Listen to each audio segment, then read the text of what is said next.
တလောထိုင်းတဲ့တွေမှာထိုင်းလူမျိုးတွေကိုတတိပေးလာတဲ့ဟာပါလဲဆိုတော့စင်ကအလကားပေးမယ်မျက်နှာစကန်ဖက်ပြီးပေါ့နော်ဥပမာသူကဒီစင်ကကိုနေအလကားပေးတယ်ဒီစင်ကကိုဖုန်းထဲကိုထည့်ရင်တပတ်အင်တာနက်သုံးလို့ရတယ်ဖုန်းဘက်နဲ့ကဖုန်းဆက်လို့ရတယ်တလအင်တာနက်သုံးလို့ရတယ်အဲ့လိုလူတွေကကျတော့ကိုပြန်ပြီးတော့ရက်ပြန်ထားနေတာပေါ့နော်ပါလဲဆိုတော့သူကဘာတွေကိုအဓိကသွားလဲဆိုတော့ကိုယ့်ရဲ့မျက်နှာကိုစကန်ဖက်ခင်တာပေါ့နော်ကိုယ့်ရဲ့မျက်နှာဥပမာကတော့နေ့ငါစင်ကဒီတယောက်ကပြပြစင်ကပြပြပေါ့နော်အော်နေ့စင်ကတော့အလကားပေးတော့မယ်ဒါပေမဲ့မျက်နှာစကန်ပေးဖက်ဆိုပြီးတော့အဲ့လိုမျိုးတွေရှိလာတာပေါ့နော်ရှိနေပြီပေါ့နော်အဲ့ဒါကိုတတိထားရမယ်ဆိုပြီးတော့ထိုင်းတဲ့တွေကနေပြီးတော့ထိုင်းလူမျိုးတွေတတိပေးထားတာပေါ့နော်ကလာမတို့လည်းထိုင်းရောက်နေတဲ့မြန်မာပြည်သားတွေလည်းတတိထားလို့ရအောင်ပေါ့နော်ခုဒီစင်ကဒီလိုမျိုးစင်ကလာပြီးတော့အနေအလကားသုံးပေးတယ်မျက်နှာစကန်ဖက်ပြီးပေါ့နော်ဒီမျက်နှာစကန်ကတော်တော်များ AI မှာကျွန်တော်တော်တော်များပါဖြစ်လာလဲဆိုတော့စတော့ဆိုရင်ကွာကိုယ့်ရဲ့ဖုန်းနံပါတ်ကိုယ့်ရဲ့ passport နံပါတ်ထည့်ရတယ်ကွာခုကကြတော့ကိုယ့်ရဲ့မျက်နှာစကန်ဖက်လိုက်တာနဲ့ကိုနဲ့ပတ်သက်တဲ့ဟာတွေကို information အကုန်လုံးရတယ်ကွာလိုမျိုးအဲ့သူတွေဒီကလောက်တဲ့သူတွေကဘယ်သူတွေလဲဆိုတော့ online ကနေပြီးတော့ gain ဆော့တဲ့သူတွေ online ကနေပြီးတော့ပိတ်ဆက်လိန်တဲ့သူတွေပေါ့နော် online ကနေပြီးတော့ဒီပိတ်ဆက်လိန်တဲ့ညာတဲ့သူတွေပေါ့နော်တော်တော်များထိုင်းမှာဆိုလည်းအကျန်းလိုက်ဖမ်းတာပေါ့နော်အဲ့လိုမျိုးသူတွေကိုပထမချက်အနေနဲ့အခမဲ့စင်ကတ်ယူတောင်းလို့ရတယ်ဒါပေမဲ့ကိုယ့်ရဲ့ passport ဓာတ်ပုံရိုက်သွားတာတို့ကိုယ့်ရဲ့မျက်နှာကိုစကန်ဖတ်သွားတာတို့အဲ့လိုမျိုးလုပ်ဘူးလုံးဝမလုပ်ပါနဲ့အင်တာနက်စမတ်မှာ10-20ပဲကိုပိတ်ဆန်တဲ့ကိုပဲပေါ့နော်အခမဲ့ဆိုတဲ့ဟာလေးကိုအရင်မမက်မောနေပေါ့နော်အဲ့ဒီ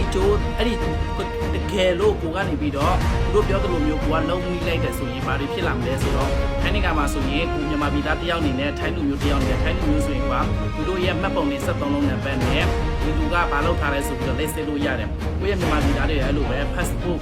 passport ရှိတဲ့သူဆိုရင် passport နံပါတ်နဲ့ဒီလူကဘယ်နေရာမှာလောက်လဲဘယ်လောက်ကြာပြီလဲတက်ဘယ်လောက်လဲဆိုပြီးတော့စစ်လို့ရတာပေါ့နော် passport စာအုပ်ရှိတဲ့သူတွေကလည်း web permit စာရွက်73လုံးနံပါတ်နဲ့စစ်လို့ရတယ်အဲ့ဒါကြောင့်တကယ်လို့ကိုရဲ့ဖုန်းနဲ့ကိုရဲ့မျက်နှာနဲ့သူတို့ရသွားပြီဆိုရင်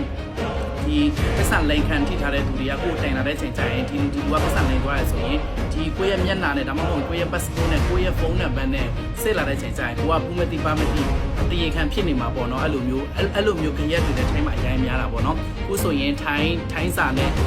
သူကကျွန်တော်တတိပေးထားတာပေါ့နော်ဘာကြောင့်ကလာမတို့ကနေပြီးတော့ဒီထိုင်းနဲ့ပတ်သက်ပြီးတော့ဒီလိုမျိုးသတင်းတွေကိုကလာမလုပ်ပြီးဖြစ်လဲဆိုတော့တချို့မြန်မာပြည်သားတွေကအလုံးဝနားမလည်ဘူးပေါ့နော်ပြီးရင်ကလာမဗီဒီယိုတင်တိုင်းပေါ့နော်ဒီထဲမှာကြည့်နေတဲ့ဆရာကြီးတွေပေါ့နော်အဲ့နေကထိုင်းစကားပဲနှလုံးတက်လို့လဲထိုင်းနိုင်ငံမှာနေတာဘယ်လောက်ကြာပြီလဲအဲ့လိုမျိုးတွေပေါ့နော်ကိုမသိပေမဲ့ကိုတိုင်ပြောပြလာလူတယောက်ကိုသိနာလဲအောင်ပြောတော့ပြန်ပြီးတော့ကလာမတို့ကထိုင်းမှာနေတာဆိုကလာမဆိုရင်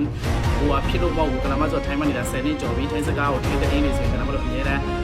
ကြည့်ဖြစ်တာပေါ့နော်ကလာမကခုမှဒီထိုင်းရောက်နေတဲ့မြန်မာပြည်သားတွေကိုဒီလိုမျိုးတတိထားရမယ့်ဟာလေးတွေခုမှပြောပြတာမဟုတ်ကလာမဒီလိုမျိုးဗီဒီယိုလေးလုံးနေတာဆိုရင်ကြာပါပြီခုမှလည်းမဟုတ်ပါဘူးပေါ့နော်โอเคအဲကြောင့်ဒီထဲမှာဆိုရင်ကလာမဗီဒီယိုတင်နေရဆရာကြီးကနေရထိုင်းစာဘယ်လောက်တက်လဲနေရဘာဖြစ်လဲညာဖြစ်လဲဆိုတော့တော်တော်များများမေးတယ်ဒါပေမဲ့မကြည့်ချင်ကြော်သွားတော့โอเคခုကကျတော့တတိထားရမှာကျတော့ကိုမညီကိုထိုင်းမှာရောက်နေတဲ့သူတွေကကျတော့ကိုအလကားပေးလာမယ်ဆိုရင်